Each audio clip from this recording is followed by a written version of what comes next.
கன்னத்தின் முத்தத்தின் ஈரம் அது காயவில்லையே. கண்களில் ஏன் இந்த கண்ணீர் அது யாராலே?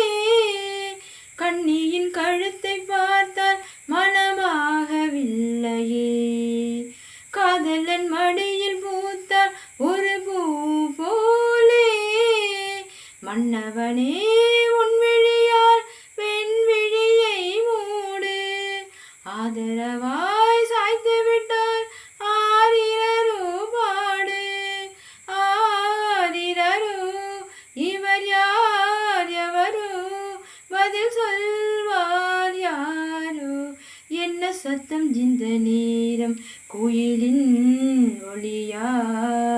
என்ன சத்தம் இந்த நேரம் நதியின் ஒளியா? கிளிகள் முத்தம் தருதா? அடடா வெட்கம் வருதா? அடடா